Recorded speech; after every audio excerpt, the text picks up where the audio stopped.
I ended up getting to the point where I had to do a bankruptcy. Everything is not just like easy peasy. You know? I like to be in the area of where I do my investments. My highest recommendation would be...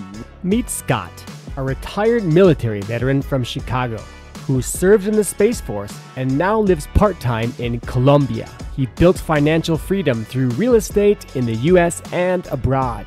Stick around until the end to hear Scott's advice about living independently overseas. Let's get into it. What's your name? My name is Scott Belton. Let's start off by just chatting about what you did back in the US. So I was military. I was active duty military for 20 years. I did 17 years Air Force, and my last 3 years I switched over to Space Force. Talk a little bit about Space Force, because I think it's kind of an unknown agency of the government that people, it's pretty new, you said, right? Yeah, so a lot of people, when I say Space Force, they're like, what in the world do you do? But basically what they did is they took the part of the Air Force that was already working on space and satellites. For example, GPS, that's owned by the Air Force. Like that was put up by us like back in 1976. And actually it was only for military first. But then when they opened it up to the public, they made it very accurate kept it very accurate for the public, for the military, but for the public, it's kind of like in a general area, right? So there's all kinds of satellites out there: imagery, radar, infrared, missile detection systems. I mean, there's so many satellites out there, communication satellites that are owned by the military. So, and what was your job? What was your role in this? So my role, I was an electrical engineer, but believe it or not, I also went and got my master's in space systems. So I was the perfect candidate. So I had already been working probably about 50% of my career in space. And then they were like, oh, he's got his master's too in space systems. Like, hey, you're the perfect candidate for Space Force. So where do we find ourselves now? Because we are not actually in the United States, right? So we are in Pereira, Colombia, at this amazing coffee shop, because this is the coffee region. Behind us, we see Pereira, and on the other side, that's Santa Rosa. You currently live abroad, right? I do, yes. And I've been living here since March of last year. So now it's been almost a year where I was in Medellin for about 9 months. Then I came here. My plan is to pretty much spend about 9 months of the year in Colombia, because it's so cost effective, and then the other 3 months in the United States to be with family. You have your investments in real estate, right? Yes. So I initially got started in real estate after my first 2 years in the military. So that's back in like 2006. I joined the military in 2004. So at the time, I had just read the book Rich Dad, Poor Dad, and because my mom convinced me to read it, and I started joined this group called GD that's Greater Dayton Real Estate Investors Association. So I started going to their meetings, absorbing information, getting as much knowledge as I could, and eventually I ended up buying my first property. So what I did is I actually got a business line of credit. So I got 2 business line of credits, right? So I took the first credit card, and I purchased the property. It was only $27,000. So I used the second credit card to buy the materials and rehab the place. So after I rehabbed it, I rented it, Section 8, and then I got basically refinanced it, pulled the money out, then I paid off those cards, and I did it again. And this was in what part of the United States? So that was in Ohio, Dayton, Ohio, to be exact. And I got to the point where I think by like 2006, 2 years later, I had 13 properties out there. What do you have now? So in Ohio, I have 8 now. And then out here in Colombia, I have 4. So I have 3 in Medellin and 1 in Cali. So what does this experience in the Space Force and in the military, how does that affect your life, your financial investments and your financial life? So the military really helped me out. It helped me learn like motivation, determination, like dedication, like stay committed, grind every single day, because that's what we do in the military every day. And they train us on a lot of how to interact with people. So I'm good at management, because my whole career, I pretty much managed people. So now if I have employees, I know exactly how to deal with issues or things that might come up.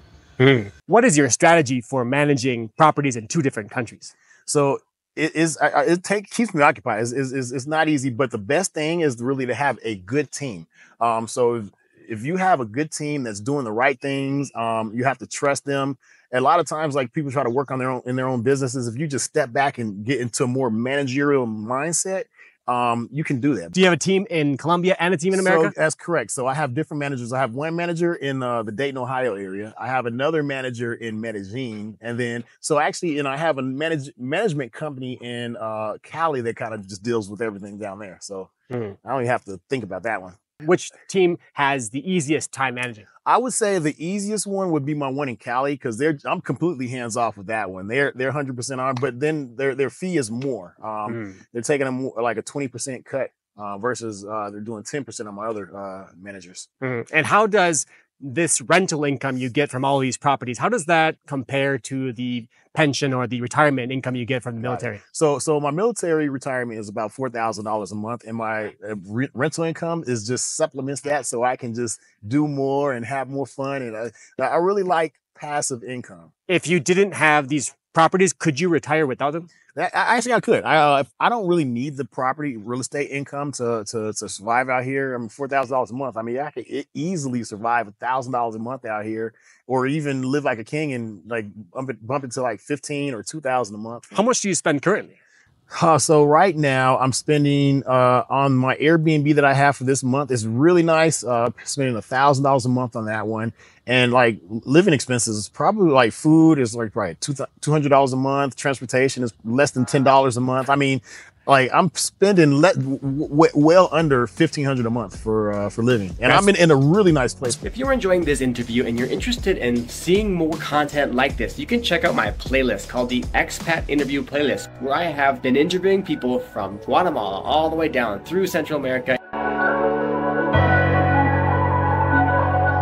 and now here in South America. Why did you choose Colombia to invest this money in the real estate property? So here in Colombia, it's not very easy to find true, honest people. So I like to be in the area of where I do my investment. So I wanted to move here because just Colombia was just a high cost or low cost of living and high quality of life. Would you ever think about buying properties in other countries? So yeah, so funny you mentioned that because last month I was in Brazil. I went to Rio de Janeiro, I went to Belo Horizonte and Curitiba. I like that place too. And honestly, I'd be willing to invest out there. But once I get once I get my system set up here, then I can go there and set something up out there. What is the biggest lesson you've ever learned about working in real estate and in financial independence that you have now? When you start a business, you're always going to have ups and downs. You're going to have your tough times, but you just have to keep pushing. Like so many people quit at what they're doing. At the time, it was about 2007, but we know what happened in 2008. Real estate crash, GM lost their, went out of business. But the big thing was really GM going out of business because all my houses were in the Dayton, Ohio area. And there was a huge GM plant there where when they went out of business, they completely shut down. And I had so many tenants that could no longer pay rent. I'd have to spend money to rehab the place to get it back occupied again. So long story short, I ended up getting to the point where I had to do a bankruptcy. So I had to end up doing, it was a Chapter 13. So I got rid of some of my properties, not all of them. It was just, I got rid of the ones really that were empty.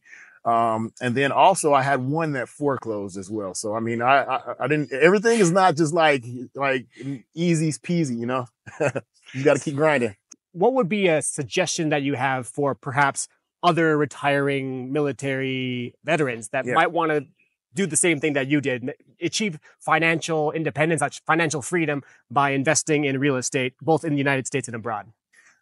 My recommendation would be really just finding a good team that you really trust, and also don't be afraid to do things. A lot of times, like when people want to buy a real estate or a building, they'll overanalyze things. They'll just keep thinking about some things. Because I have a friend that does this constantly. The best thing is to just jump right into it. So for any people that are interested in following Scott in his adventure, go ahead and give your social media. So check me out at Live Free with Scotty B on Instagram and YouTube. That's Live Free with Scotty B. Check me out. All right, awesome.